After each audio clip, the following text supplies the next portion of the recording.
With a population of over 1.4 billion, China is the largest marketplace on the planet, with the largest amount of data. In 2017, the Chinese government created a development plan to lead the world in artificial intelligence by 2030. The goal? To become the global center of innovation and build a domestic industry exceeding $150 billion. That same year, China accounted for 48% of the world's total funding in artificial intelligence startups. Yet for many, what drives the business of China remains shrouded in mystery. What's driving this entrepreneurial ecosystem? How can entrepreneurs collaborate with China or model its innovative culture closer to home? Our next session will explore these questions and more. Please welcome back to the stage, Peter H. Diamandis. All right. So this is our first module, and those of you who have not joined us before, our goal here is to bring you the smartest thinkers, have you listen and then ask questions, and really make this as interactive as possible. So ultimately, the question of why China, it isn't about what you're reading on the news. It isn't about politics. It isn't about trade. It is about the concentration of engineers, the concentration of scientists, the availability of data, and really the upswell of AI that's coming online. It's extraordinary. It is a very unique environment that's going to give birth to perhaps different types of AI. And I'm really excited to hear from our two speakers. So we have Kai-Fu Lee. I'll introduce Kai-Fu properly in a moment, from Innovation Ventures. I'm very proud to call him a friend. He's hosted us now twice. We've gone to China. And then David Lee, spelled differently, the head of Innovation Lab in Shenzhen, who hosted us. And I have to say that when we were in China, hearing these two gentlemen speak about what was going on right now and why it was going on and where it was going was transformative. So this year, we have a different bold actions tool. I want to take 1 second. Please go to page 29 in your book. There are 3 segments here. I want you to please take notes. I would like you to please, as you're listening, jot down thoughts. The first is, as you're hearing Dr. Lee and David Lee speak, is there a technology or talent that you want to acquire or learn about? You know, are there experiments that you want to run, data that you want to collect? Is there assets that it's time for you to sell, or investments that you want to make? Now, I remember the first time I heard both of them speak, I probably took 10 pages of notes. And so in the back of your book, starting on page 51, are open free notes. So without further ado, it is an honor and a pleasure to bring our first rock star onto the stage, Dr. Kai-Fu Lee. He is the chairman and CEO of Innovation Ventures, a $1.7 billion venture fund. He is the president of Innovation's AI Institute. I've been there. It's extraordinary what he is incubating. Previously, he was the president of Google China and has held executive positions at Microsoft, at SGI, and at Apple. He's got a breadth and a depth like no one else on the planet. He has, I believe, currently 14 unicorns in his stable at Innovation. He has been named as one of the top 100 most influential people by Time Magazine, and for me, he is one of my, someone who is my go-to person on both AI and China. Please welcome to the stage Dr. Kai-Fu Lee. Hi.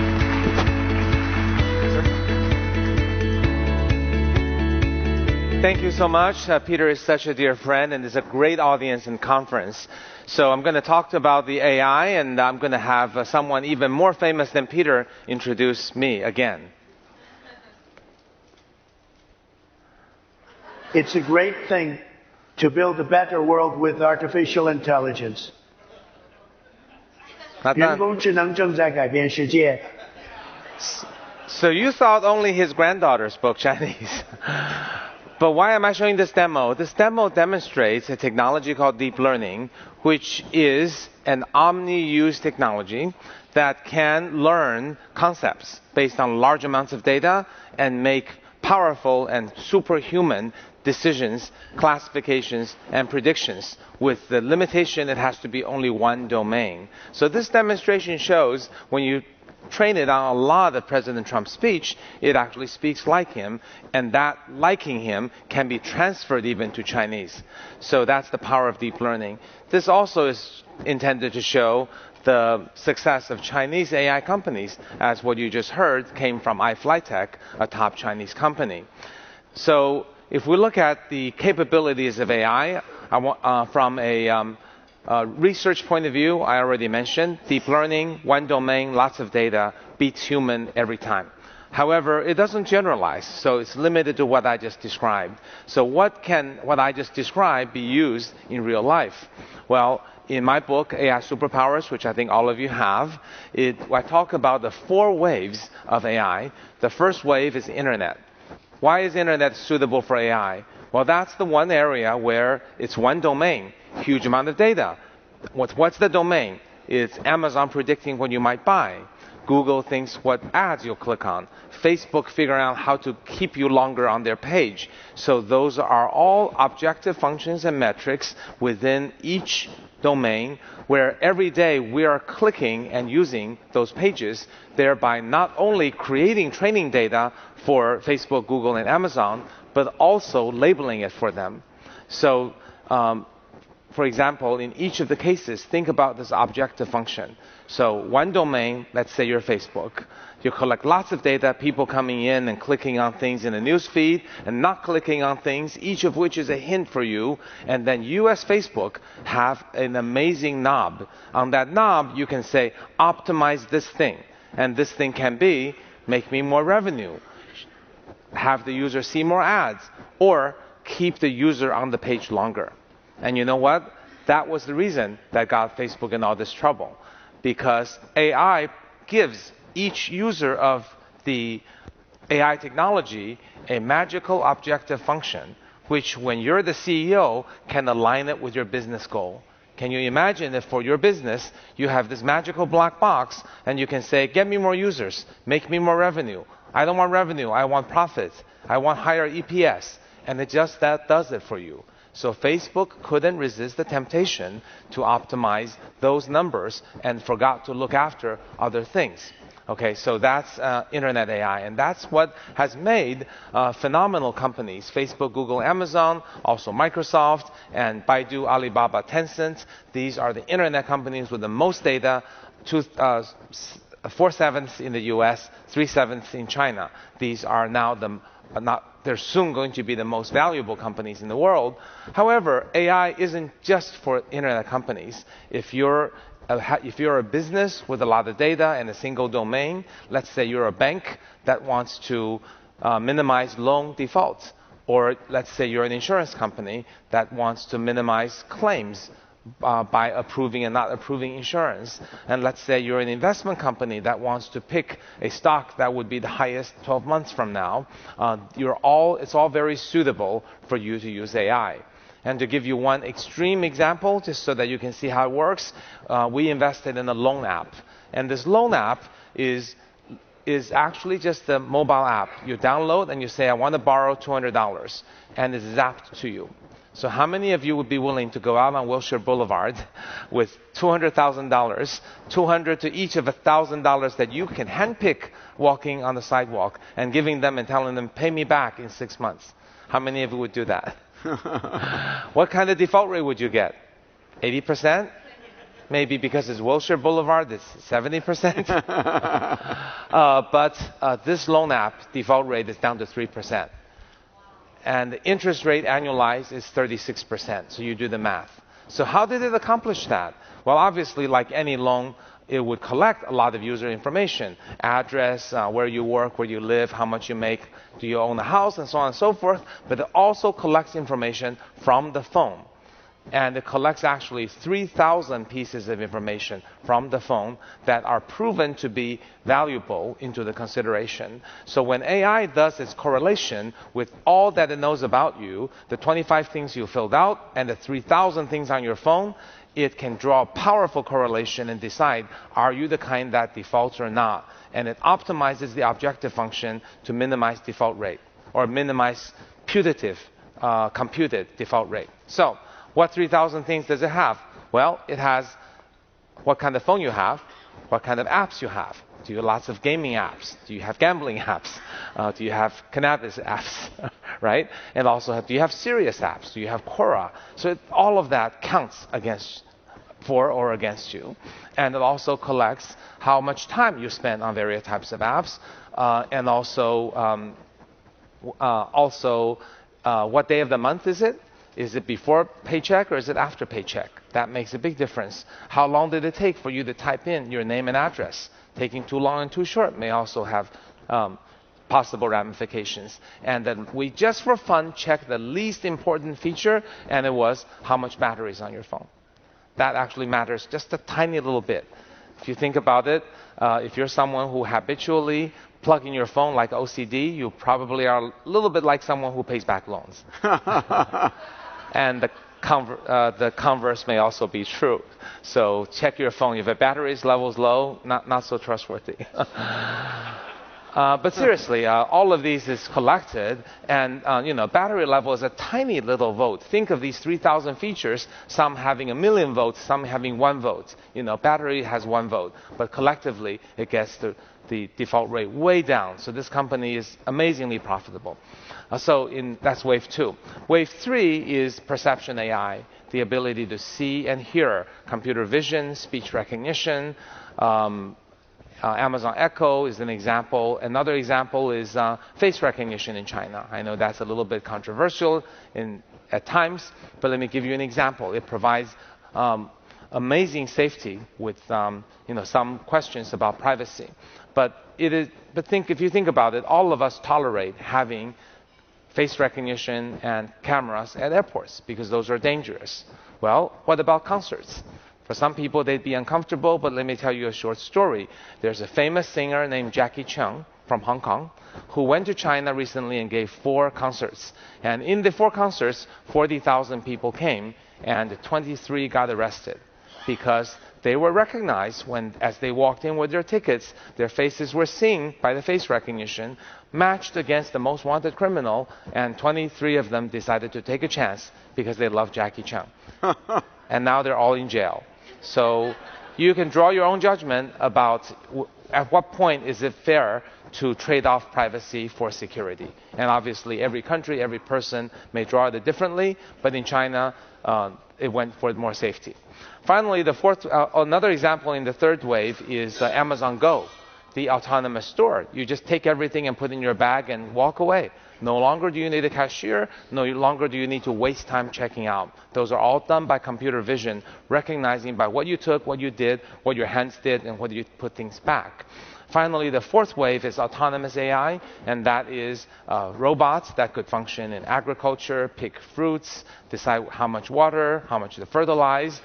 They could work in factories, doing visual inspection, even doing assembly, simple assembly. And also autonomous cars and drones and flying cars and so on. So wave 4 essentially gives the ability to move and also manipulate, and that, of course, is the hardest. So these 4 waves will happen over the next 15 years in overlapping ways, creating huge amounts of value.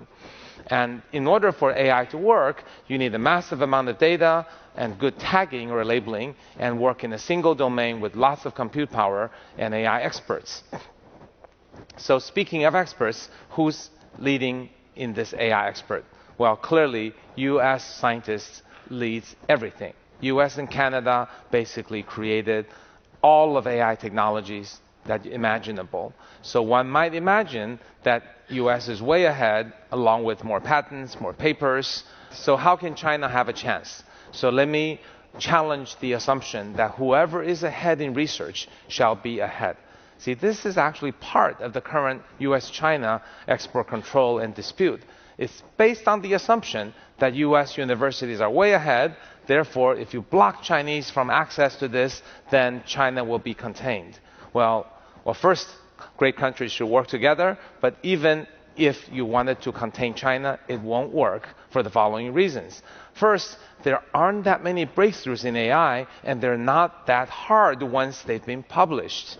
So here's an example of all the medium, small innovations and one big breakthrough called deep learning. And today, deep learning is very well understood by Chinese, American, Japanese, European researchers. So it's just a matter of who can build the product faster, more efficiently, and collect more data.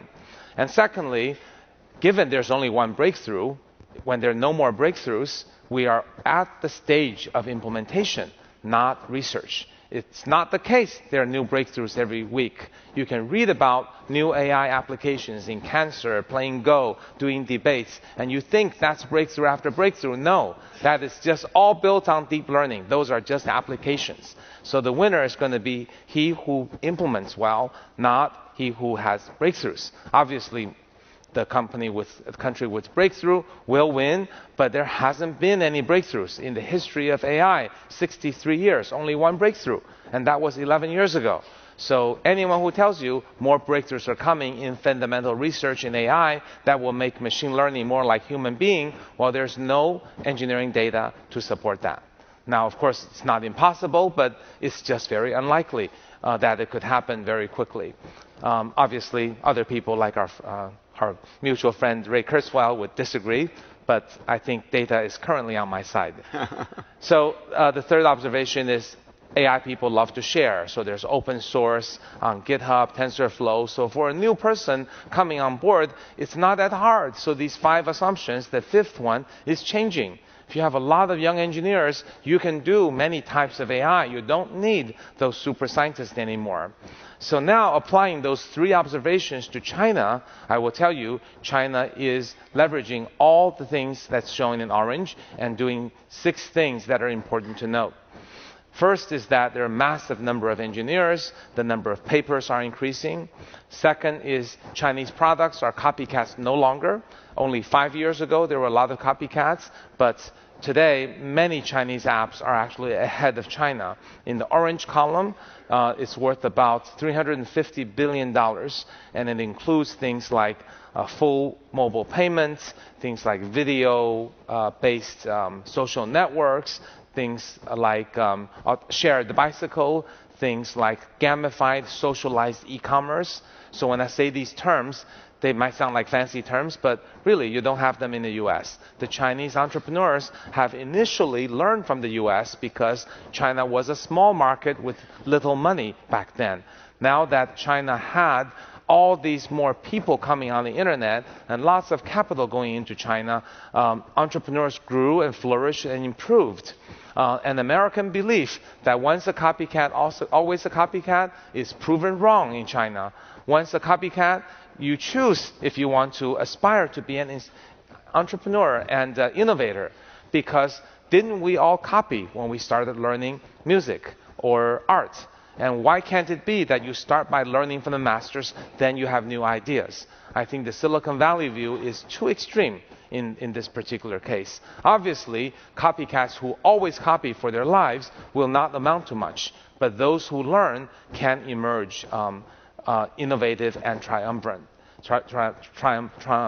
And we can see here on the right side, many Chinese innovations are being copied to other places, including the US. So for those of you who have children, you can actually prove this for yourself. One of these apps is called TikTok. TikTok is a Chinese app that has an English edition. Let your kids try it and let them tell you if it's not better than Instagram and Snapchat. Okay? So you can actually try it. So China and US have emerged into parallel universes. I'm not saying this is a good thing, but this is what happened. In terms of all the uses are completely different in US and China. And that is, for China, it also means coming back to can the White House, quote unquote, contain China. It's really not containable in this mobile AI world because all the apps run differently. So by not letting Google and others go to China, it has absolutely zero consequence. When we look at, for example, Vice President Mike Pence's speech in the Hudson Institute, Google shouldn't go to China with Snapdragon because that will be helping the Chinese, ... It's simply totally misinformed. Okay, one could be principled and say Google shouldn't do this or that based on their values, but there's absolutely nothing that the Chinese companies need to learn from the US at this point. Now, what I say here may not apply to other areas. There are many areas in which the US is truly ahead of China, but in terms of mobile, where the most value is being created, and AI, where it's going to be even greater value, China is fully self-sufficient. The third reason is that the Chinese entrepreneurs are very fast-moving. The US companies are incredibly gentle in the way they compete with each other. In China, that would not happen. In US, for example, in terms of food delivery, you have Grubhub and OpenTable, Groupon, and Yelp. In China, that would never be allowed to happen. The Chinese competition is like one coliseum. If you do anything with food, you're in the coliseum. You keep fighting until one emerges successful. And in China, that company is called Meituan. And if you look at what Meituan actually does, in 100 cities with over 2 million people, plus many other smaller cities, anyone can order food from at least 200 restaurants, and it will be delivered to you while it's still hot within 30 minutes. And they figured out how to do that. And it is not a matter of AI or technology or drones or robots. They just hired 600,000 people and created an Uber-like system that incentivized them and penalized them if they do a good or a bad job. And managing this 600,000 people in the eyes of an American company would be unthinkable, because they're paid very little, because in order for Meituan to break even, they have to make delivery of your dinner 70 cents per delivery. And in the US, it's about $7, if not higher. And that's why you can't get what Meituan does. And Meituan basically squeeze down everything they can, make it operationally excellent, build AI systems, pay people very little, but if they do a good job, give them a career path, and manage. And the 600,000 people, the turnover rate is probably 30%. So what entrepreneur would want to deal with such a messy business? Well, the entrepreneur that wants a $25 billion valuation. That's what happened in Meituan. So reason number 4, China has more capital going into it in AI, and Sinovation Ventures actually has 4 AI unicorns currently valued at $21 billion. There are a total of about 18 AI unicorns in China, certainly no less than the US. I don't know how many, but roughly, let's say, call it about equal. And then another thing about China that's really, really important to remember is that massive data makes AI work better. So on the right-hand side, you see people trying different algorithms. Each of the lines tries a different algorithm, different expert. But the more the data, the better it works. So rather than hiring algorithm scientists, just have some good ones and then throw lots of data at it, because more data begets better performance. And that is a really important thing, because China has a lot of data. So in the era of AI, if data is the new oil, then China is the new OPEC. So how much data does China have? Well, 3 times more users than the US, but also more usage. 50 times more mobile payment, 10 times more food delivery, 300 times more shared bicycle, and all of this is rocket fuel for AI. Taking mobile payment as an example, China mobile payment has exceeded the Chinese GDP. And in China, there are basically no credit cards or cash anymore. My wife was out last month and she saw a beggar holding up a sign that says, "I'm hungry, scam me." Because holding out a pen is no good. Nobody has cash, except maybe some foreigners who visit. But that's not enough. So you got to get scanned. Everybody pays. This is an amazing system where anybody pays anybody. 700 million people. They can pay each other with basically 0 transaction fee, instantaneous transaction, and micro payment. I can give you 10 cents if I want. And that allows the whole economy to move much more efficiently and quickly. And it also helps move the whole China economy from a savings mentality to a spending mentality, much as credit cards did for the US, but so much faster. And of course, all that data is the most valuable data. Think about your click on Facebook. How critical is that? How certain is that? Have you clicked on things you don't like? Of course. But when you paid, that is a really, really strong signal to whoever is collecting that data. And Tencent's collecting it, Alibaba's collecting it, but also the local convenience store is collecting it when you scan at the store. And finally, the Chinese government is very supportive of AI, not quite the way in which you read in the New York Times, that what they say is not wrong, but the most important thing about the Chinese government policy is that they're willing to build huge infrastructures. For example, new highways that will have sensors that talk to the cars to make them safer. And that may help Chinese companies launch autonomous vehicles earlier than American companies, even though the technology is inferior. Because the barrier of launching autonomous vehicles is about human lives and safety. And to the extent that the highways can help the cars drive more safely, that might be good. And what about cities? Well, one Chinese city, Xiong'an, is building its entire downtown in 2 levels. One level, top level, is all park, trees, pets, kids, bicycles, skateboards, and human pedestrians. And then the level underneath, the B1 level, are the cars. So all of a sudden, you eliminate the possibility that a car would hit a human, such as happened in Phoenix with Uber.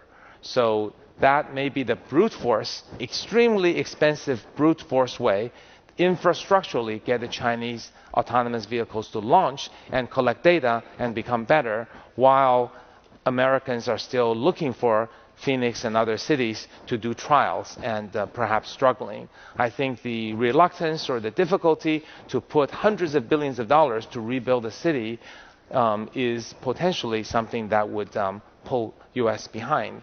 And if you think about what pushed U.S. forward, one of the key things was when President Eisenhower built the interstate highway, which is not that different from the Chinese downtowns and highways. So the infrastructure spend may be something that's worth considering for all countries. So all in all, if we measure China, U.S., who is ahead, I personally really don't like doing this slide, but everyone is asking for it. So I do want to preface it by saying it's not a zero-sum game. And also because Chinese products are sold to Chinese people, they're not sold in the US, so there's actually 2 different pies. It's not like the growth or success of a Chinese company must come at the expense of an American company. But nevertheless, if you just want to measure, basically the red bar might mean how much is the Chinese AI industry worth?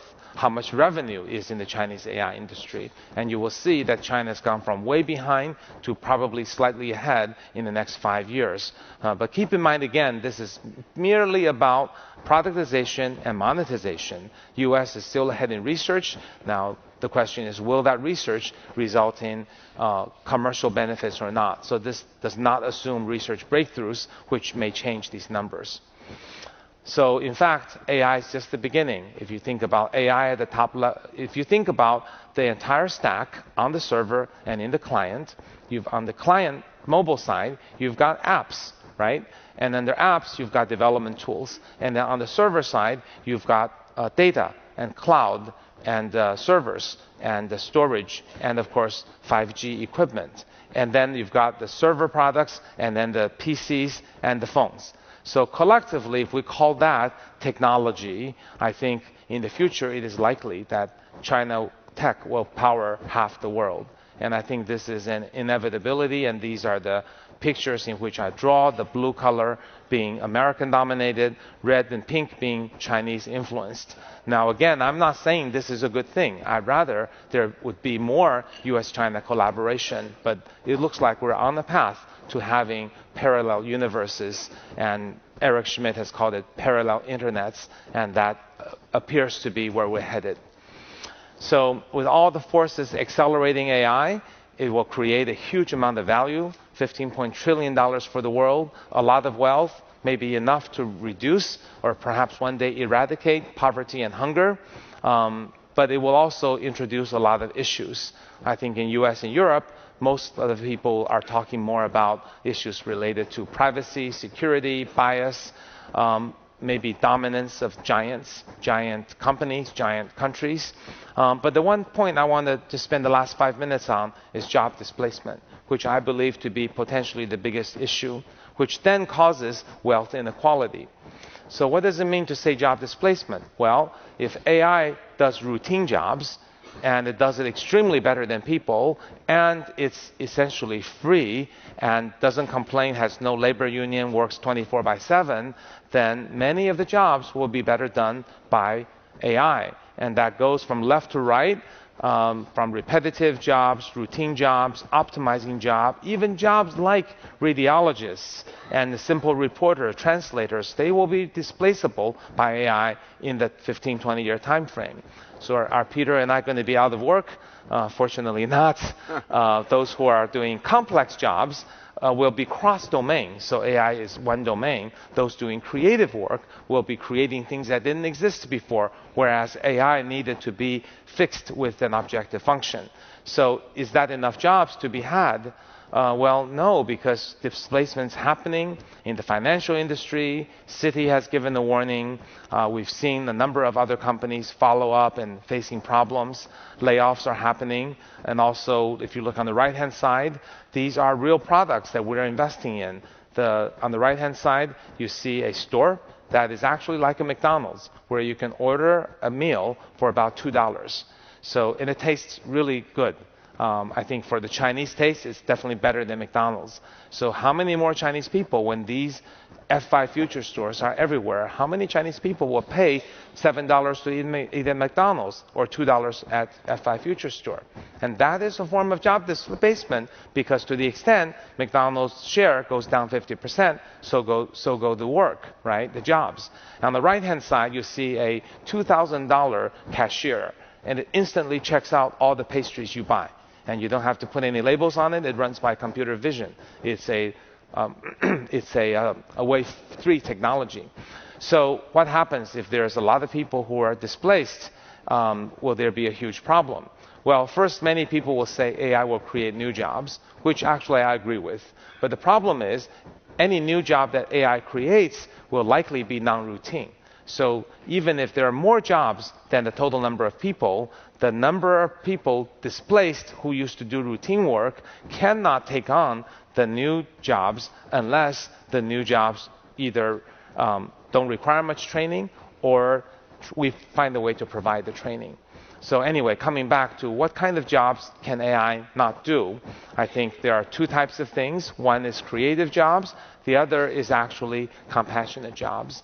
So if we think about all the jobs, not just the one dimension, but along the two dimensions. One dimension being what we talked about, creativity. Another dimension would be jobs that require compassion and empathy. So we will see jobs fall into these three quadrants, but there's an interesting fourth quadrant, which actually has a lot of jobs. The fourth quadrant are those that require a lot of compassion, but maybe not so much creativity. Elderly companion is a great example. All the countries are aging, and people over 80 require five times as much elderly care as people from 60 to 80. So who are going to do those jobs? Those jobs are not creative, but they cannot be done by a robot, because that's too hard for a robot to take a bath for an elderly person. And also, even if a robot could do a decent job, people don't want it. So there are many, many examples, from teachers to nurses to hotline volunteers. So that means while the lower left jobs, routine jobs, will be displaced, there's going to be a lot of room on the upper left. So that's one possible solution to job displacement. Another, of course, is to do training. Amazon offers $12,000 a year training for its employees. You can think about Jeff is probably thinking about people in the warehouse and in the cashiers at Whole Foods, and he's giving them $12,000 to be trained to be a nurse or to be an aeronautics repair person. So anyway, coming back and summarizing, this quadrant actually shows you what happens with jobs. On the lower left side, those jobs will be done by AI. So so that's one possibility. And then another lower right side is where humans can use AI tool to do their job better. For example, a scientist discovering new drugs with AI tool. On the upper left are the example where AI is an analytical tool that could be magnified by human warmth wrapped around it. A good example is a doctor who might use AI to help diagnose some, many, eventually all diseases, but the doctors are not just an analytical engine. They also connect with the patient, gain the trust, give patients confidence. So that symbiosis is quite important. Finally, on the upper right is where human and AI work together, but really shining human creativity and compassion. So this is the blueprint of human-AI coexistence. It is not trivial. It's not a matter of all jobs are gone, and it's not a matter of purely symbiosis. Both will happen.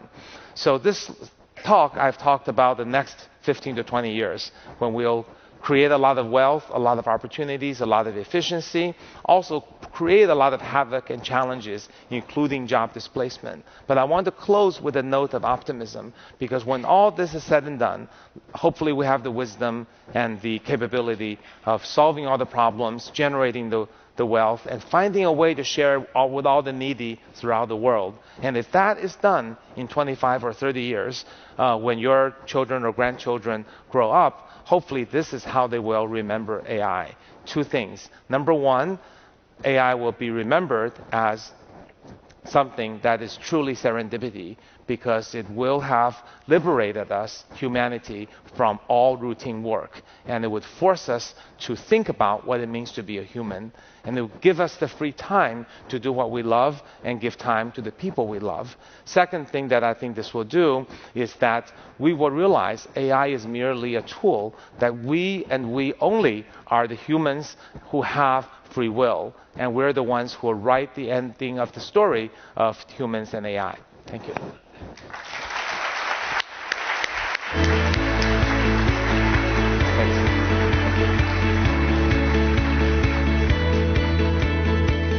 Either you have received a copy of Kai-Fu's book, or you're going to be receiving a copy of his book. Please read it. His thinking in this is truly stellar. It was best said that we have a chance finally as humans to take a vacation from survival. Right? And these tools will help us truly enjoy our life versus fighting to survive. Our next speaker was, for me, the highlight of our 2018 Platinum trip to China. His name is David Li. He is the director of the Shenzhen Open Innovation Lab and has been contributing to open source software since 1990. He is a co-founder of Maker Collider, a platform to develop next-generation IoT from the Maker community. The Hacked Matter think tank, Jin Zhejiang, the first hackerspace in China to promote hacker-maker culture and open source hardware. And when I went with a number of you, 20 of you, to Shenzhen last year to see what was going on in the makerspace, it was an eye-opener. And as soon as David Li finished his keynote, I said, I need to take you, I need to bring you to LA. The rest of the community has to see what you're up to and what is going on. Please welcome to the stage an incredible thinker and doer, David Li. Thank you.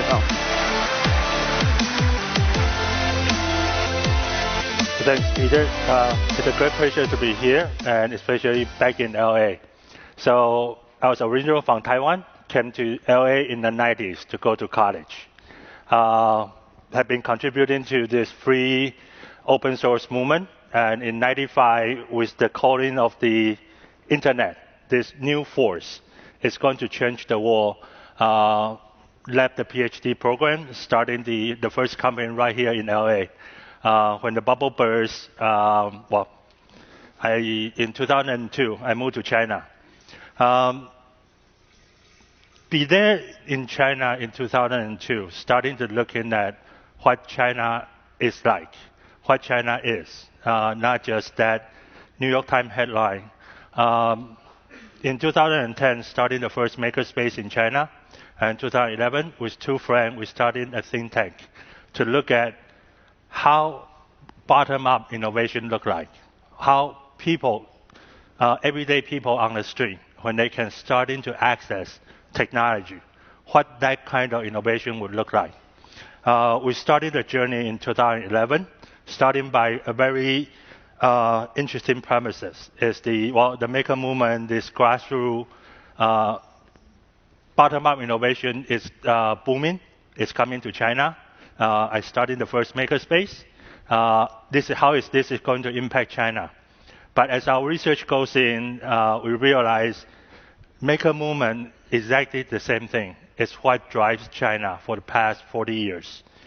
So, smart hardware from the street.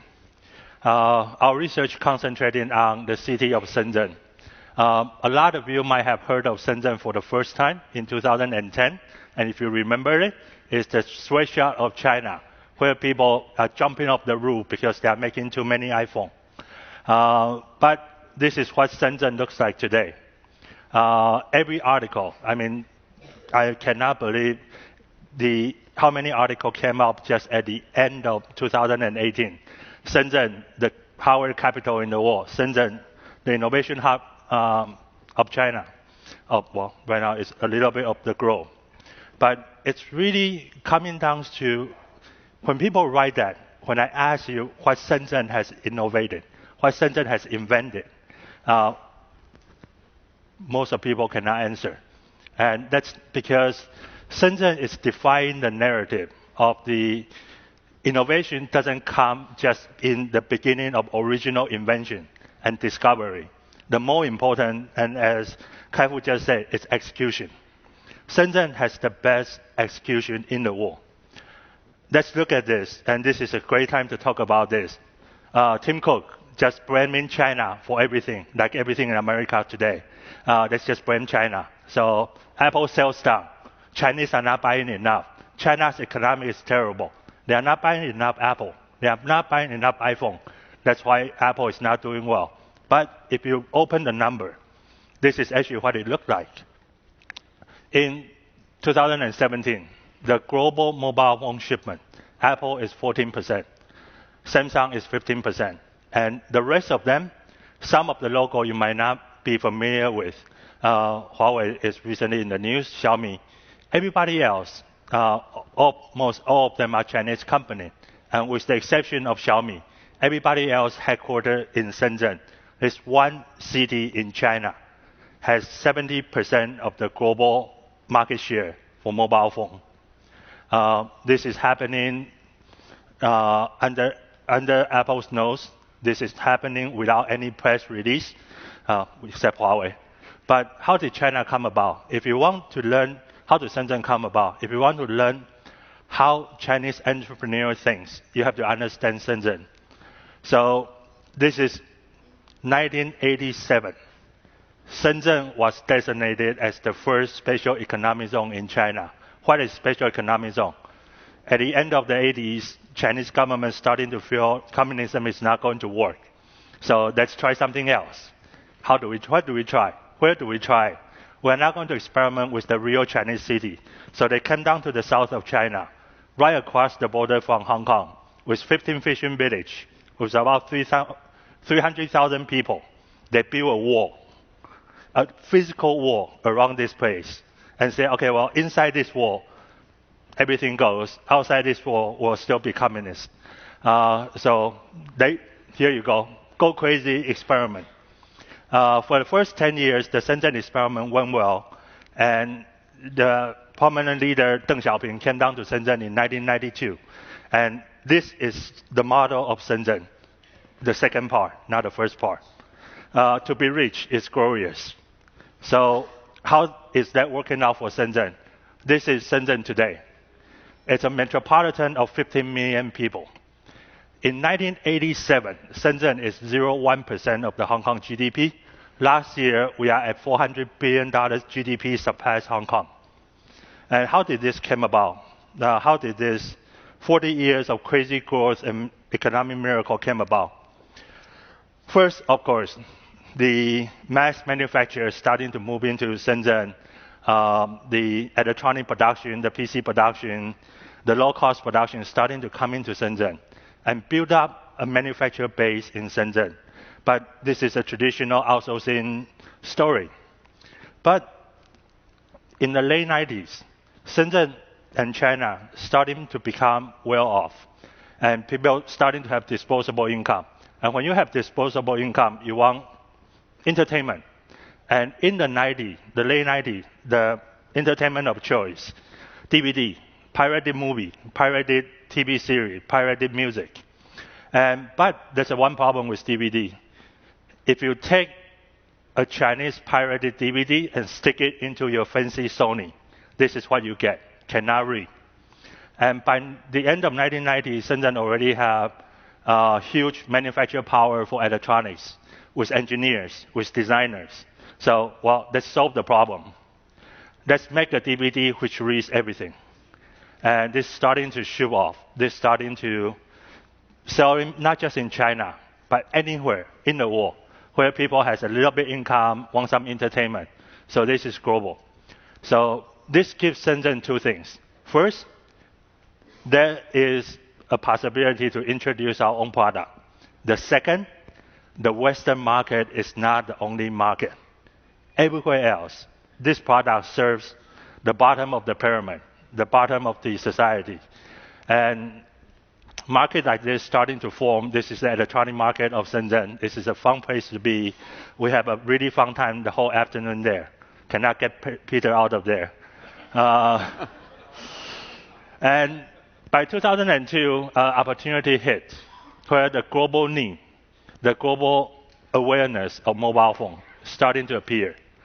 And of course, remember this, in 2002, an uncontracted Nokia cost $800.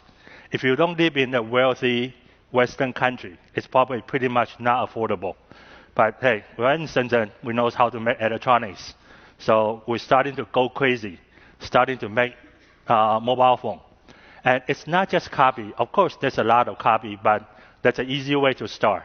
But when we're starting to achieve scale, people are starting to diverse. People are starting to figure out a new niche market to get into. In the middle of this, there's a 7-speaker mobile phone. It's as loud as a boombox.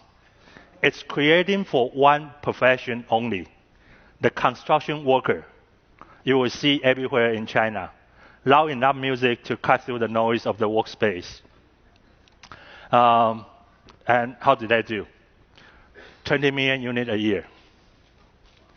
And anything, so the rule of Shenzhen, anything can be mashed up with a mobile phone will be mashed up with a mobile phone.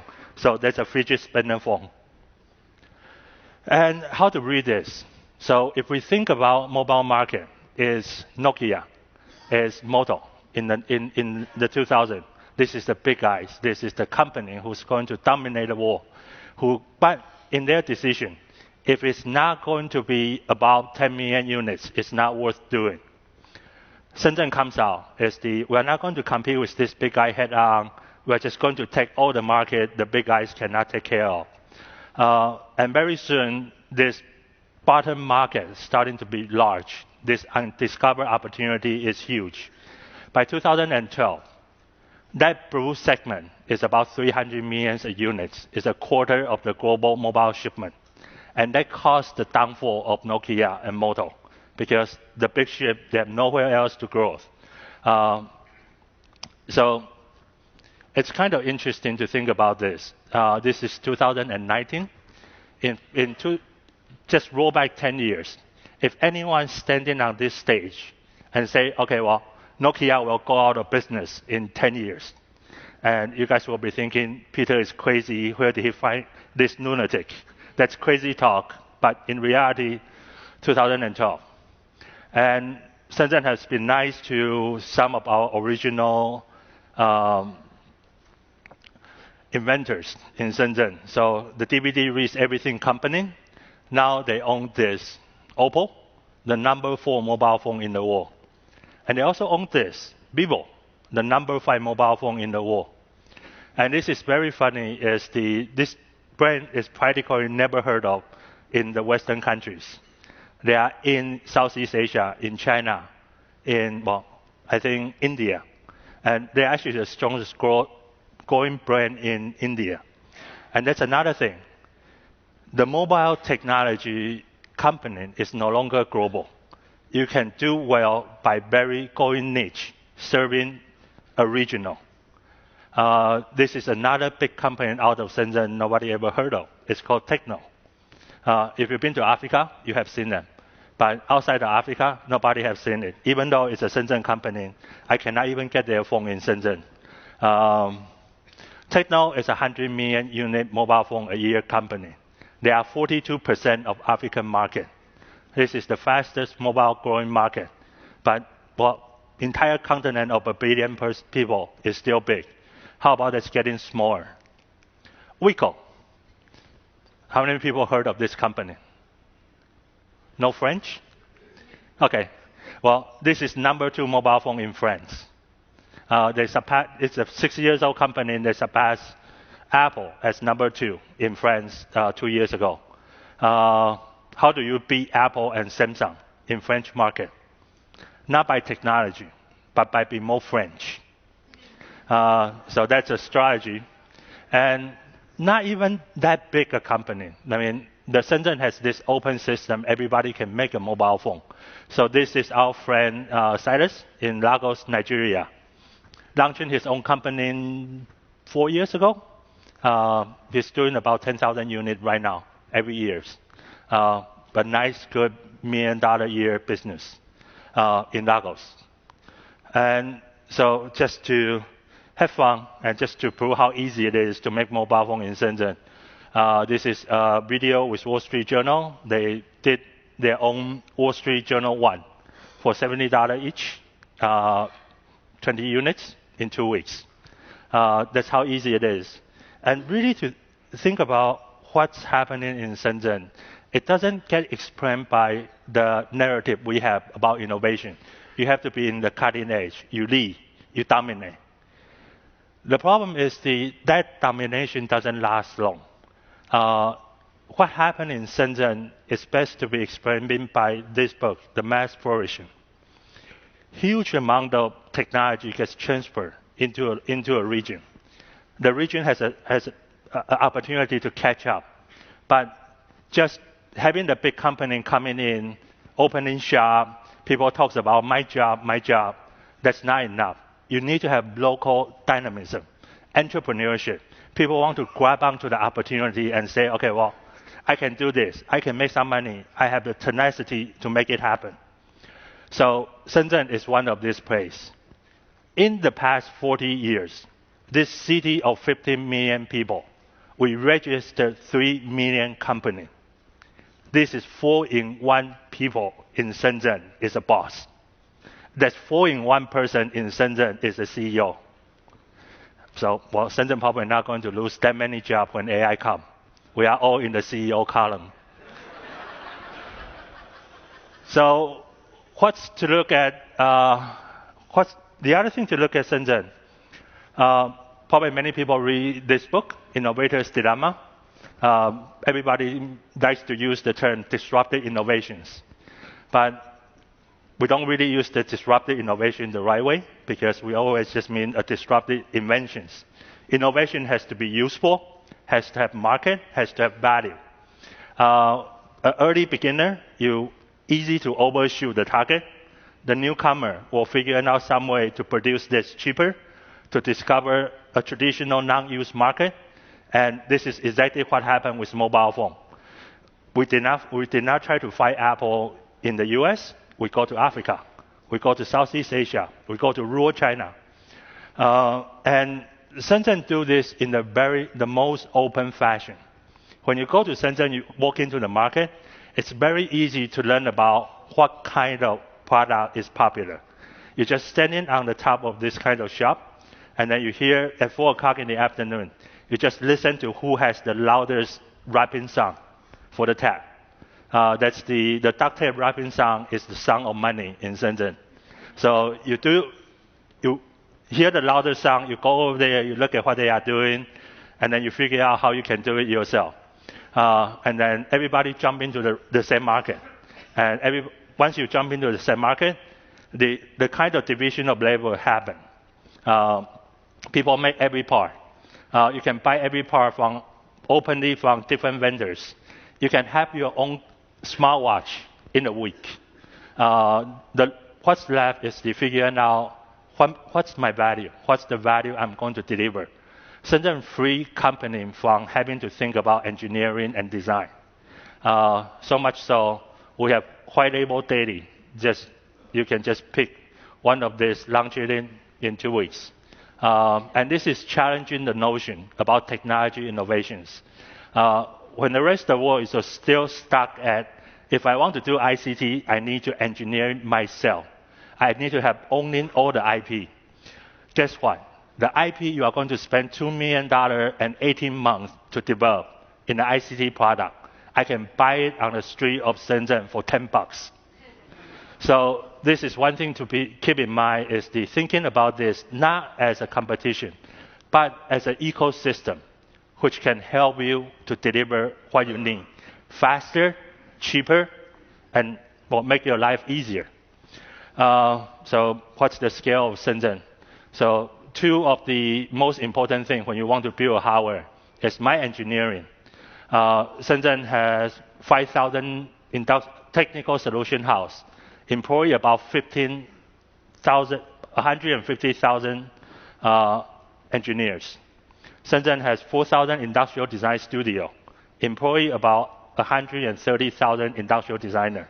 These are not the people who's working in their own product competing with you. This is manufacture, design, engineering as a service. That coupled with a couple 100,000 factories. That's what makes Shenzhen works.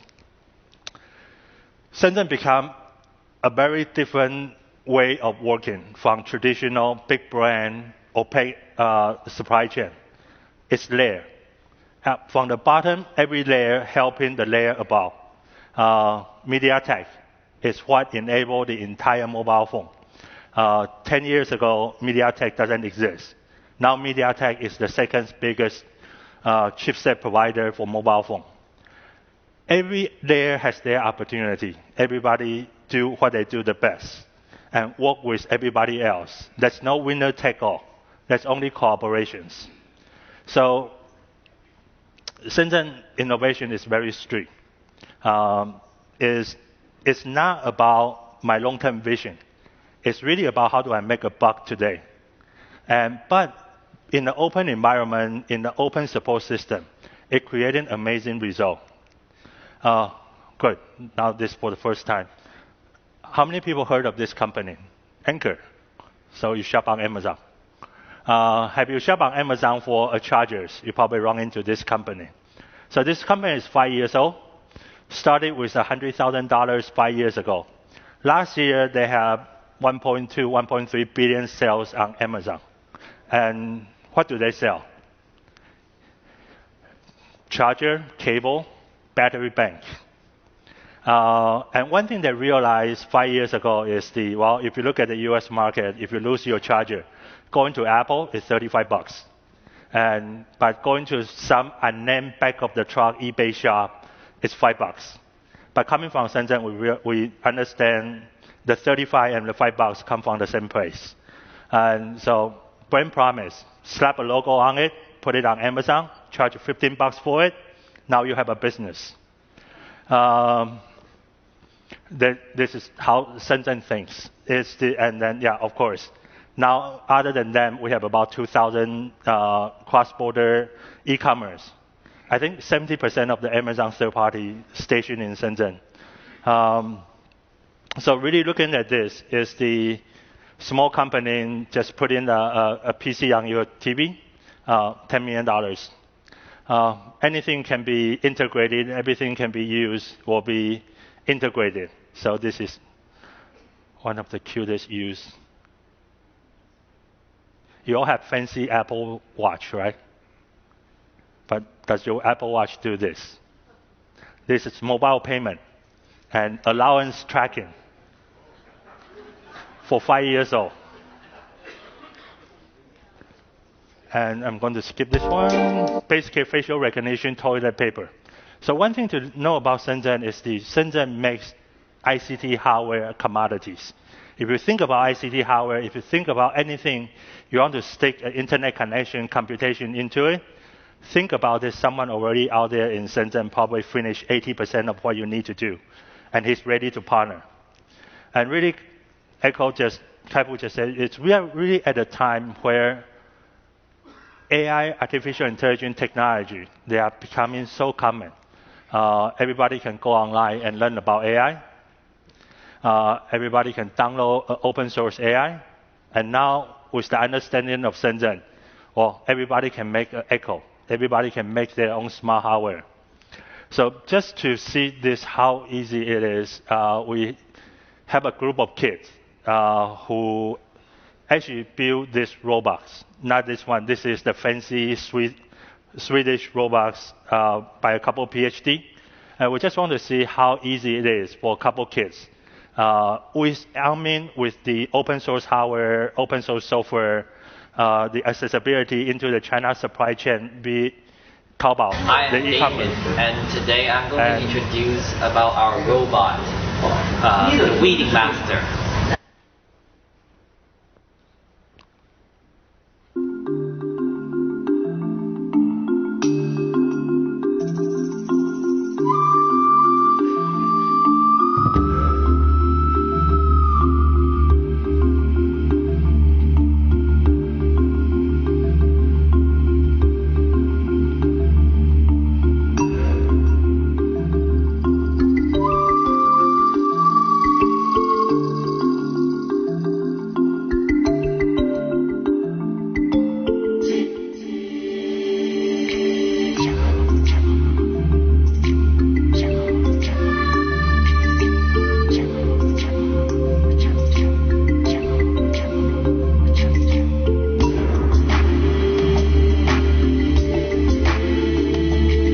They are 13 years old, so.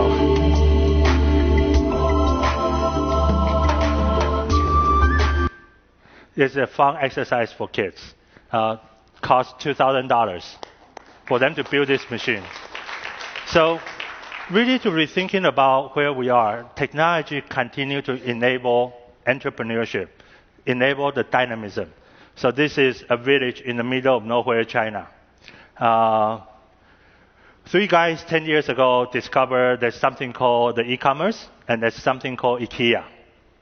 And in their house, in their farmhouse, they started the factory in the backyard and started a business 10 years ago. This village of 50,000 people. Last year, they have a sales of about $1.2 billion out of this village. Just furniture, flat pack furniture. And this is their logistics center right now, shipping out 35 tons of furniture a day. And this is one of the guys' story. I mean, born in 1988, graduated high school, went to work in the factory for 3 years. Don't like it. Heard about the hometown has the e-commerce opportunity. Come back home, invested $300 into the business, and this is his company today. So translated from RMB to US dollars, that's about $10 million. That's 2017. Last year, he did about $15 million in sales. And if you go to the village, there's 200 more like him. So technologies continue to enable this type of entrepreneurship in China. And this is their new city planning, which is nice. So really to think about is the entrepreneur who can actually leverage the global resource to solving the local problem. We are now having this unprecedented abundance of technologies, of knowledge, of productions. Entrepreneurs do well solving the local problem. This is Ghana startup. This is another Ghana startup doing the tractor for Uber. Ghana startup coming to China, spent 2 weeks getting the prototype ready. Kenyan startup launching the new headset, the coolest brand in Kenya today, building a $2 million a year company in 9 months. We work with Ethiopia. So really rethinking about this is what's happening in China. It's not just this headline innovation, headline breakthrough. It's really what's going on at the bottom side of China. People are excited. Entrepreneurship is everywhere. Opportunity is everywhere. And they are supported by this rapid advancement of technology. They don't see technology coming and say, okay, my God, it's going to take my job. They see technology coming and they ask the question, how do I make a buck with this technology? How do I make a buck with these new things? And when we have tens of millions of people thinking about this, this is what makes China economic works. It's not the headline innovations. So the latest stuff coming out of China, and this is something will be interesting to pay attention to. This is Creighton Christensen research. Just came out talking about the next wave of growth in electric vehicle. He's not talking about Tesla. He's not talking about BYD. He's talking about this. 1 million of these tiny EVs were sold in China last year, most in rural parts of the country. Officially, they're called LSEVs, or low-speed electric vehicles, for obvious reasons. But that's even better, according to mini car owners like Ms. Li. So you can see the whole thing on Wall Street Journal. So this is 2 provinces in China. That's their population. So give or take a little bit more than California. So what's the problem to solve? They have poor farmers who are still doing this in the dead of the winter. And they have a lot of this. Golf cart company. So let's put an enclosure around golf cart. Let's get started. And this is what they are making. And now, as the industry grows, they're starting to have more fun. So this is my favorite. All kind of miniature version of everything. You want Bugatti? We have a miniature version of it. You want the electric version of the Mercedes SUV? Got it. Hammer? Got it. What happened? Making electric car is easy. If you're starting to think golf car rather than Tesla, making an electric car, it's a car. It gets you from point A to point B. It doesn't have to be fancy. It doesn't have to be $70,000. So the golf car company jump into the industry. They're starting to making this car. Their volume goes up. Every supply chain catch up.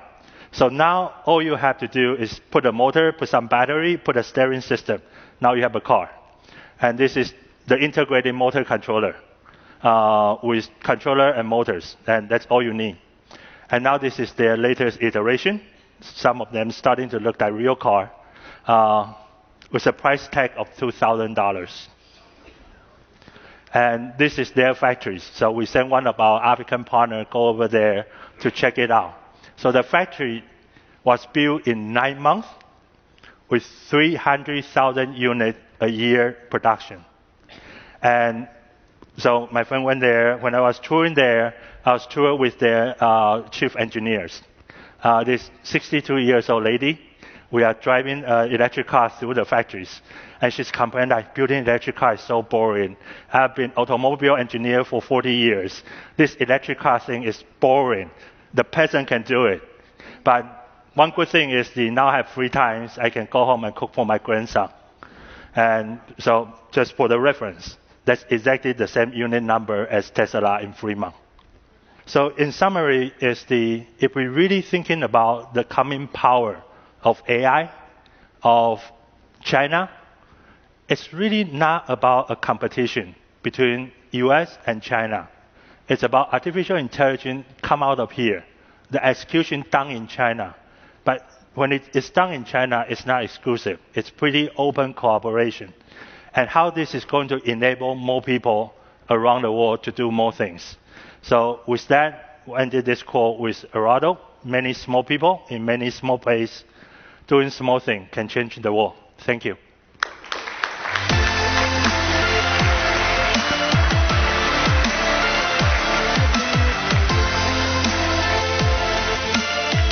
Wow. I filled 5 pages of notes. Hopefully you did as well. It's extraordinary, and we're going to get a chance to double-click into that during the next conversation. What I'd like to do is the following. There were a lot of aha moments, even the second and third time I've heard that presentation. Please, at your tables, have a conversation for the next 3 minutes. What was one of the most extraordinary things that you heard? And what is a question you want to ask? I'd like to try and consolidate the questions per table. We're going to bring out Kai-Fu Lee and David Lee and have a conversation with all of you. Try and come down to what's the one question you want to ask at each table, what you heard.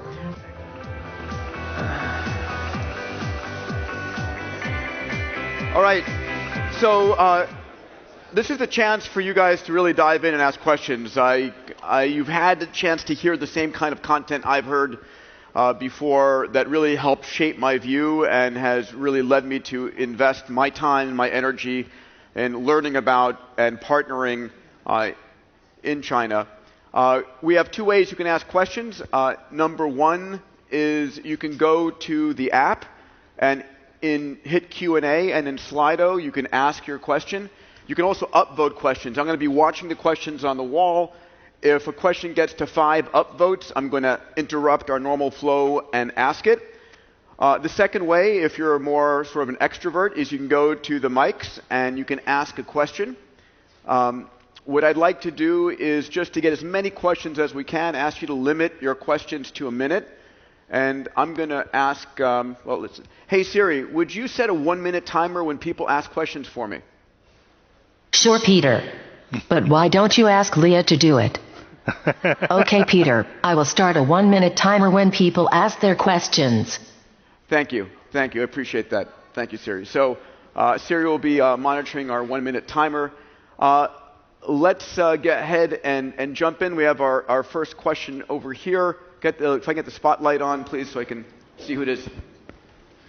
My main interest is the climate change issues that we're all confronting. We have reached 400 units of carbon dioxide per million in our atmosphere. It looks to some people like there is no reversible way to fix that. How is the Chinese issues of manufacturing adjusting to that reality that we all may be on a short-term fuse to serious issues? David or Kai-Fu, do you have a... Maybe David, we do AI, we don't generate any waste. We just make the body for AI, so that's on us. So, Flip, in all seriousness, we'll have a conversation. We're going to be having tomorrow at lunch conversations around themes, and a number of the tables are going to be in the environment. Let me just say, one of the subjects that I'm focused on is how do we actually go and not assume it's going to be solved by government edict, but how do we use technology to actually try and solve some of these issues? One of the things that we're seeing is this explosive growth in solar. A lot of that, China is shutting down more coal plants, I think, than most of the rest of the world. We're also seeing explosive growth in solar. One of the things that we can talk about, we can do it in a future conversation, maybe bring climate change as a theme next year, is what I call a solar shade. It is possible to actually, if here's the sun and here's the earth, you can set up a Lagrange point technology to block 0.1% of the solar flux, put a thermostat on the planet. These are the kinds of conversations we have to start to talk about in terms of geoscale engineering. I'm going to pause because I want to keep it on theme right now, but we can have a conversation during the breakout there. Thank you. Please, let's go ahead. Hello, everyone. The notion in North America of people trying to create new innovations, but a lot of time you have issues of licensing, and there's lawsuits that take place, all the patents and all that type of thing. Is there any notion of IP in Shenzhen? David, what are your thoughts there? They are, but people don't pursue it. So Apple just came out with the dual SIM card phone, and dual SIM card is actually owned.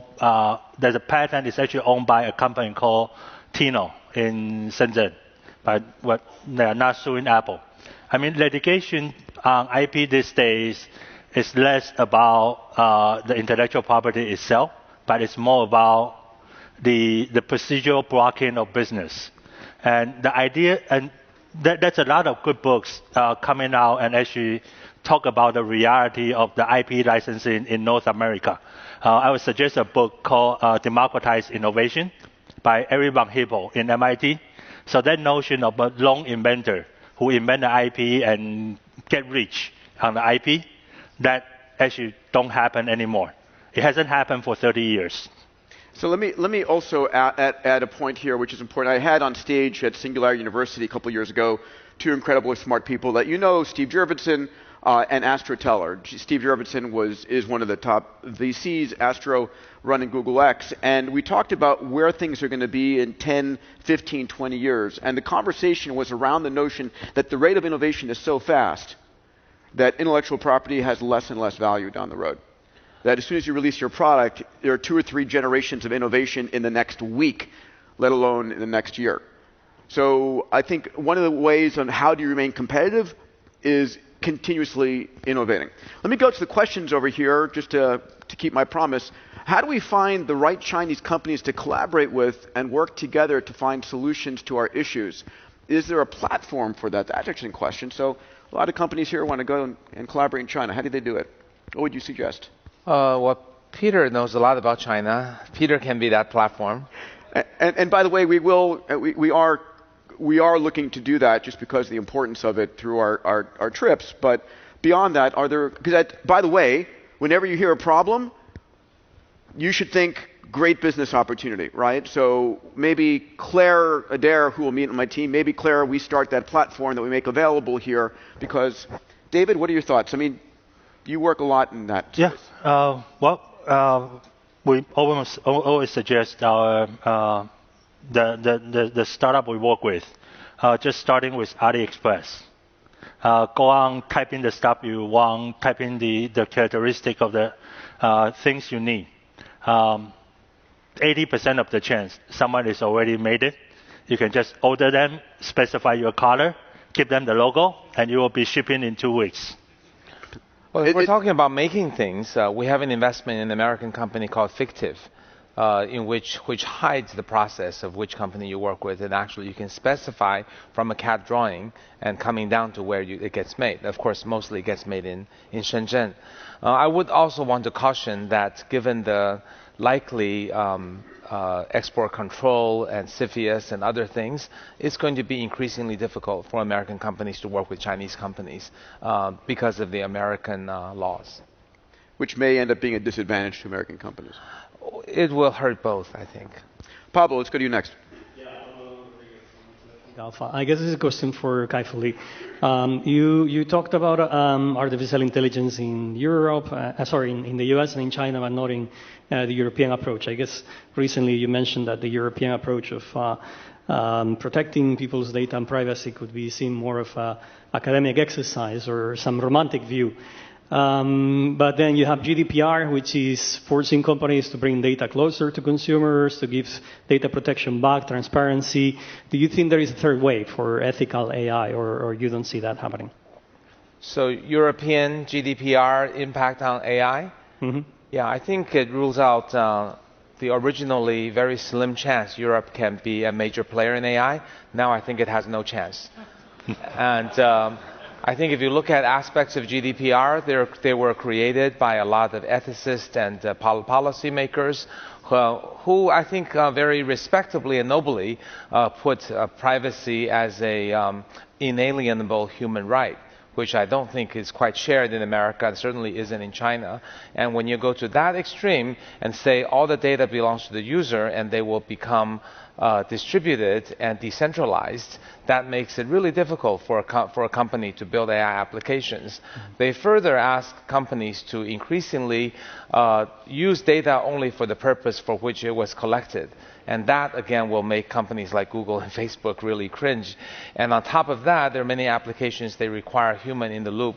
So I think it was almost a perfectly designed, perfectly protecting policy without any regard for efficacy of AI and the the need for the economy to have a chance to participate in this world.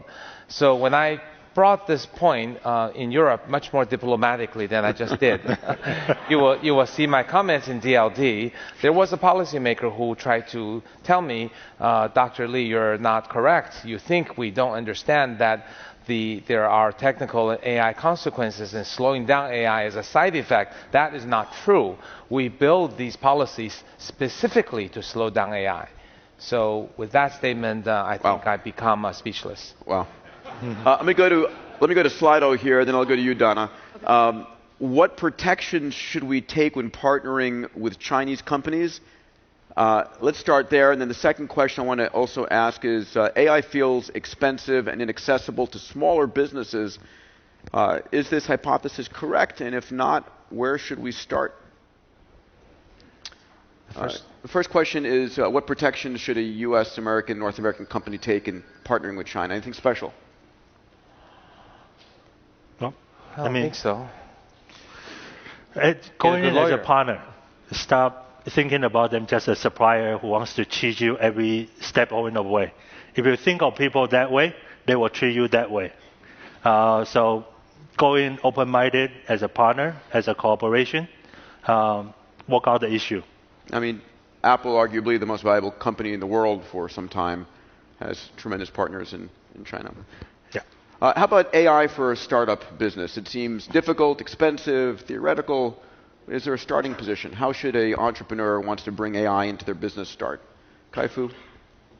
Well, if you're a non-AI entrepreneur wanting to bring in AI, I think first you have to make sure there's a large enough data set, and that is properly tagged and structured, and that you have a business outcome to which is attached. And short of that, there are public data sets available on ImageNet, Kaggle, and other places that can do fundamental things. Like if you want to do speech recognition, object recognition, you actually don't have to collect a lot of data set to get going. So on the one hand, you can build something without a lot of data, but the most powerful use of it is usually with data collected in context. So I don't think I can give a generic answer, but if you have specific things you're doing, you saw it in David's demo, that a bunch of kids can build a robot. So certainly AI is on an open source level is quite accessible. It's a data question. Let me add to that the following things. When I'm speaking from entrepreneurs to large corporations, I say, listen, your data is one of the most valuable things, right? When I think about you, all of us, I think about what assets do you own, the brand you have, the customers you have, the cash you have, and the data you have. Those are things that entrepreneurs around the world would kill to have access to. So first of all, do you keep your data as an asset on your balance sheet? Right? CFOs don't. You should. Your data is valuable. Are you collecting data? Do you have enough data? Right here, I want you to be thinking about, how do I collect more data? How to make use of that data? What experiments do I run? And then, if you've got a large font of data, you'll find an entrepreneur who is got machine learning cred to partner with and see if you can create business together. Because they're looking for you, right? You know your problem. You have your customers. You have data. They're looking for you. Partner. Donna, let's go to you in the back. Hi. First, I want to say thank you very much. Your information was... A little bit louder here, Donna, if we could... Your information was really helpful. Thank you very much. I have had the fortune to go to Shenzhen several times. And one of the things that happens is that when I enter into China from Hong Kong, that my phone goes away. I no longer have Instagram, Google, Twitter, Facebook. I have nothing. And so what I want to know is, what is the Chinese government so afraid of? That we can't have, that your people can't have our services or our media services there. So let me just, I don't want to put you different, I mean, you do have WeChat. So I don't know if you have an answer to that. I don't want to have this become a conversation around politics by any chance. And I mean, I'll answer it. Please, good. You were the president of Google China for... Yeah, the Chinese government says any American company that wants to enter China, you have to apply for a proper license and run your company in accordance with local laws and regulations. So that certainly includes censorship, as well as turning over private information. So American companies have chosen not to do that for reasons that we totally understand and respect, and that really is the reason why they haven't entered China. Fantastic. Michael. My question is kind of in the same vein. It's more about vision. If you take entrepreneurs like Jeff Bezos and how he acquires, companies like diapers.com and how he invests in space right now, and then you have Mark Zuckerberg making decisions or not making decisions and how he's shaping our future. The Chinese government is probably the most effective at shaping the vision that they have for the future. And when Dr. Kai-Fu Lee, when you posted the picture with Chinese influence and American influence on the world, it was truly a divided world. In terms of big vision, and Peter, I'd love to hear your thoughts too.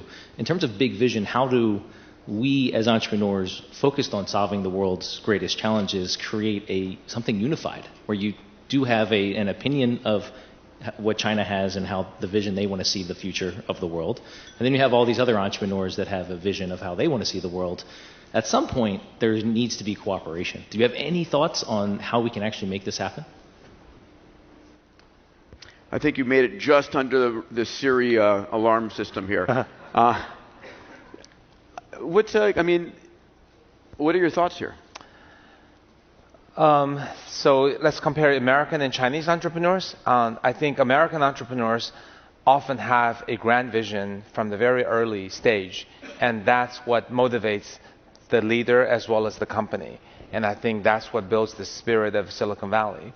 I think Chinese entrepreneurs basically have a vision to build a successful product, get the next round of funding, and go IPO.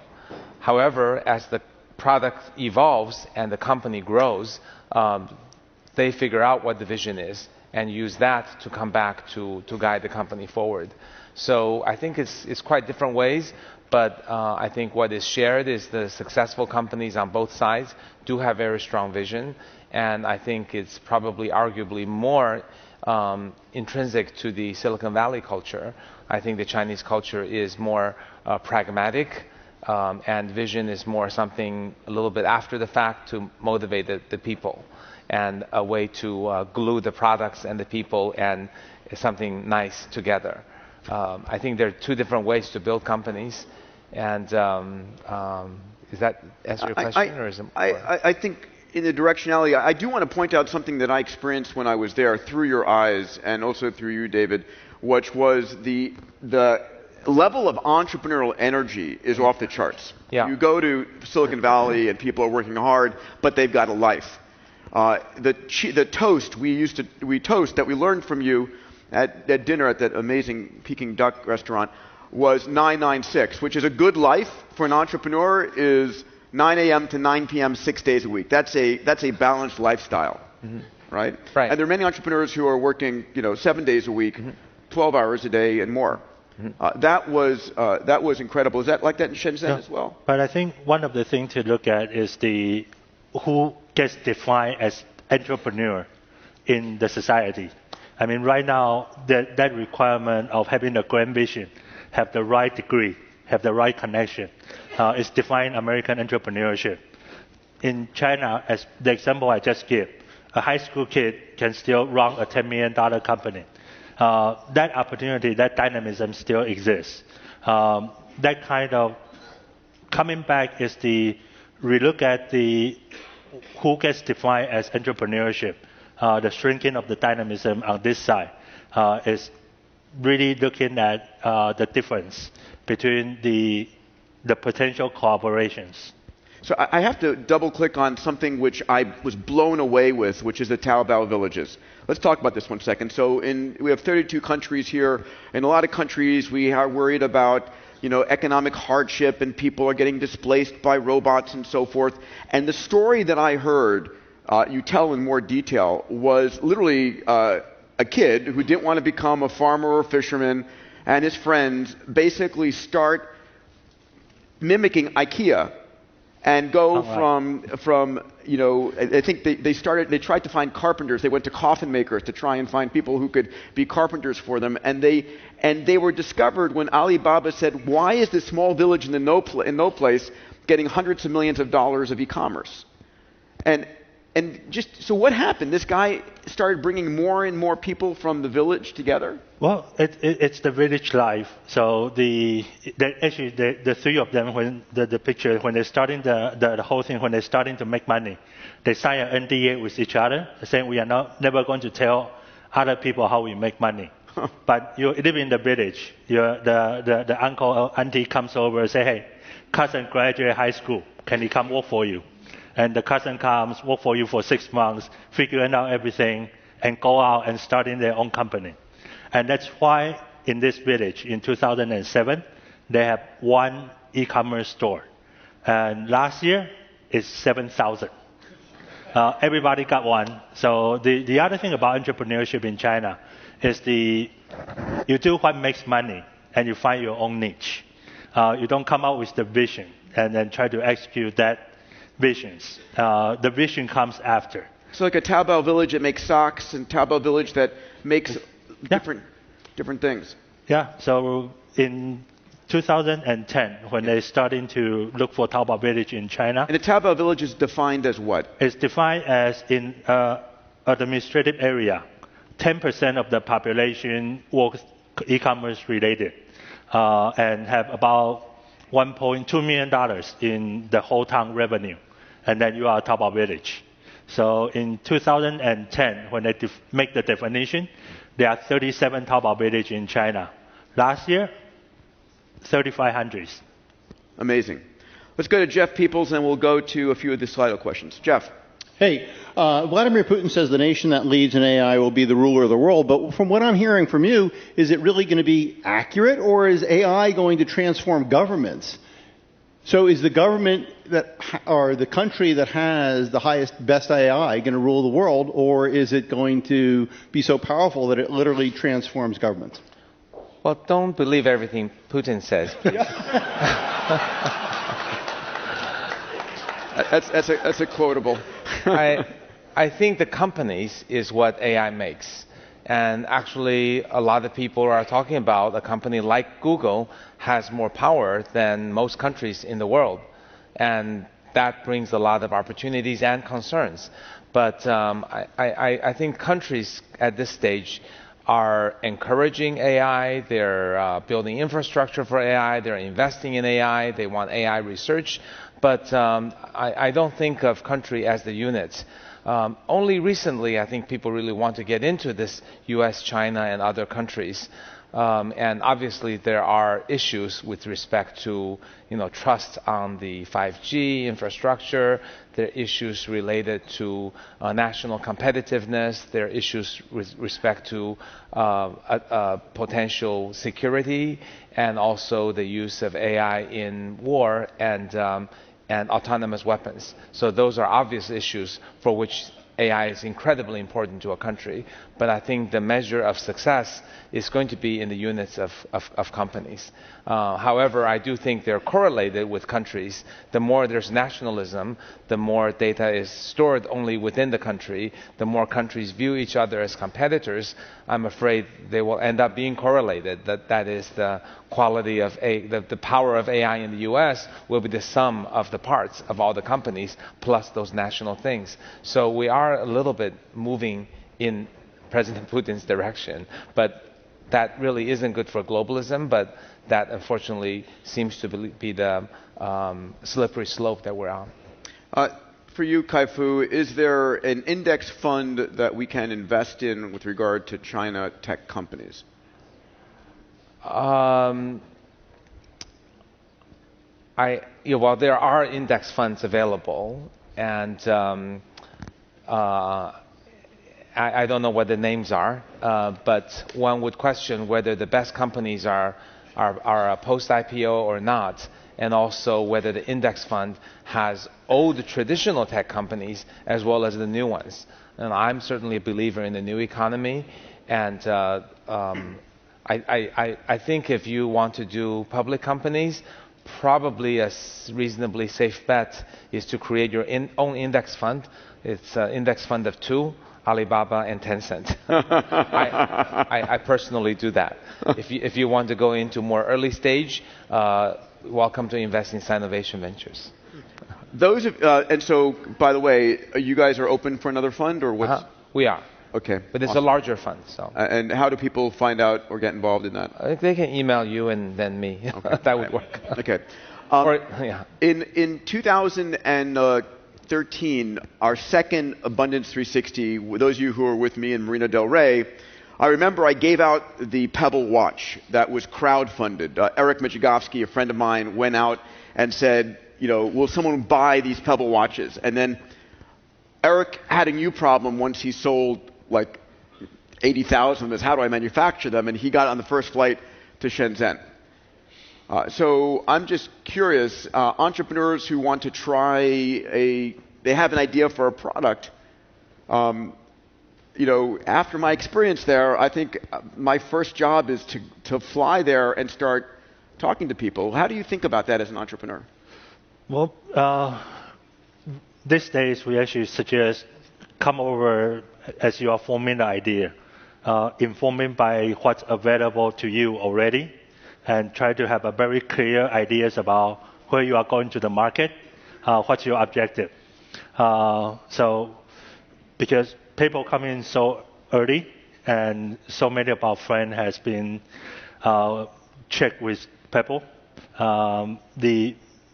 Some of the issue has more to do with when they come in, has this attitude of this is amazing American innovation.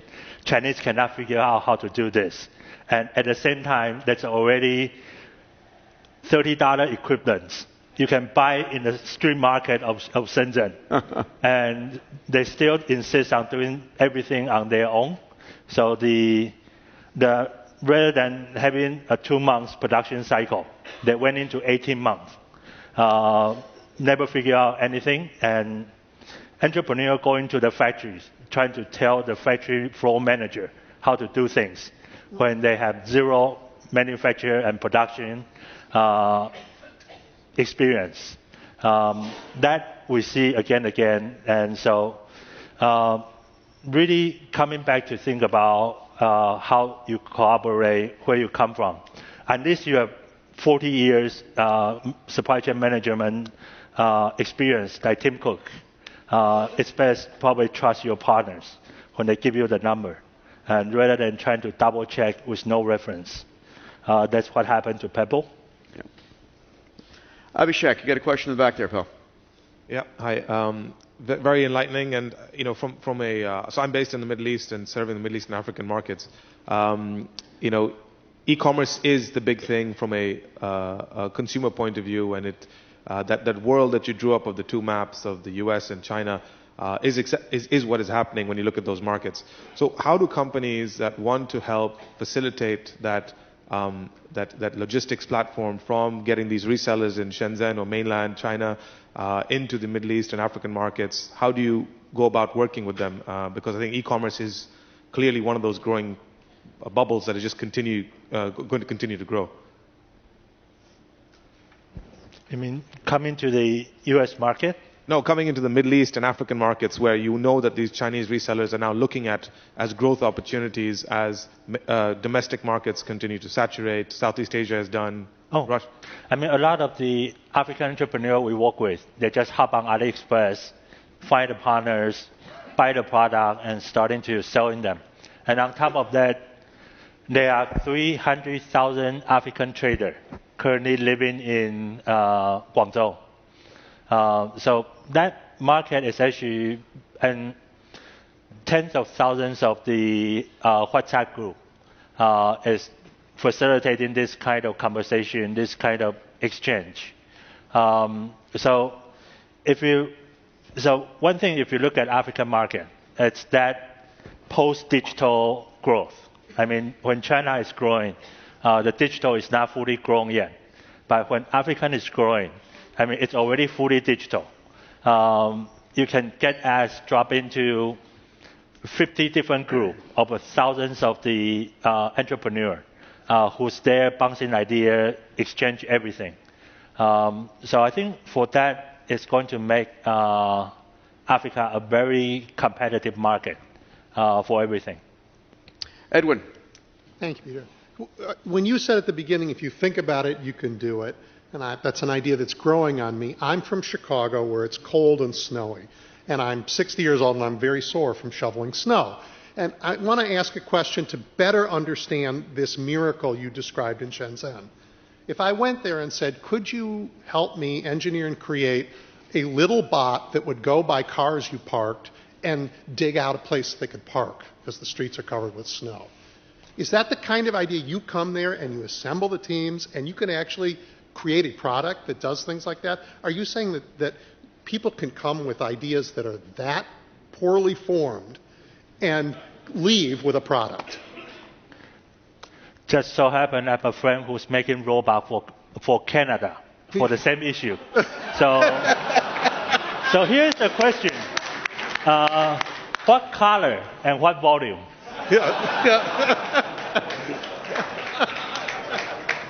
But in general, let's ask this question. If he came and it didn't exist, could a person come and with some capital, with some commitment, assemble a team and develop a prototype? That's actually what a lot of the supply chain management and trader has been doing with China for 30 years. So the other good ways to figure out how to work with China is next time you fly over to Shenzhen and Hong Kong, check the old guys sitting in the business and first class. They know exactly what to do. Making hardware is not about 20 years old kid in their hoodie running around the electronic market trying to solder everything themselves. Those guys knows how to do it in style. Thank you.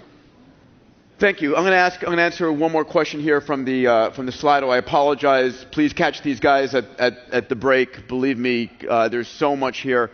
So I'm going to try and interpret this question. What are the key cost drivers and what are the key strategic advantages they have driving the costs? For example, that $2,000 car. Why does a $2,000 electric car exist in China and not someplace else?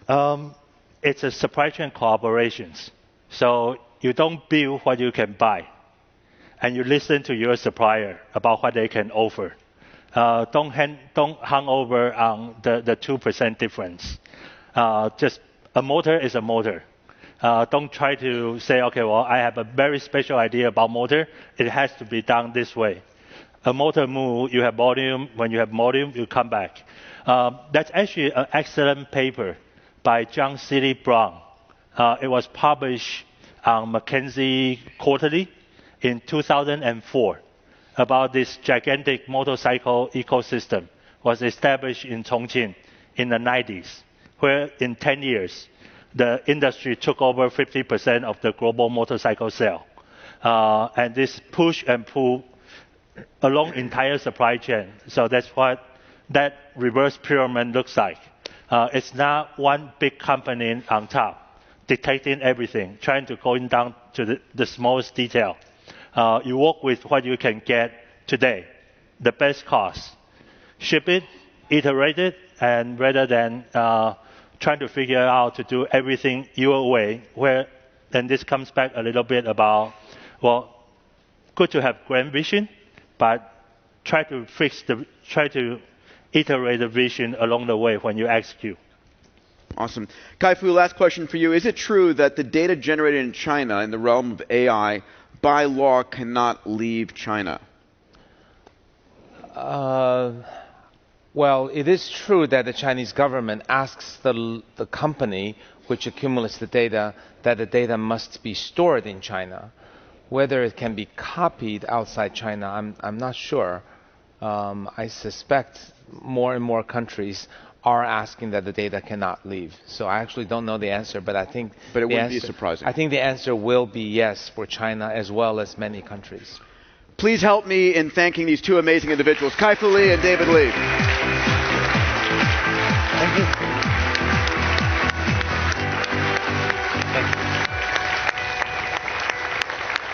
Thank you, guys. Thank you. Let's get the slide up here. I am curious. Can we? I want to get a quick poll on Slido. How will you respond to this information? So when you hear this, how do you think about China? Is it relevant to you? Does it get you excited? Does it get you scared?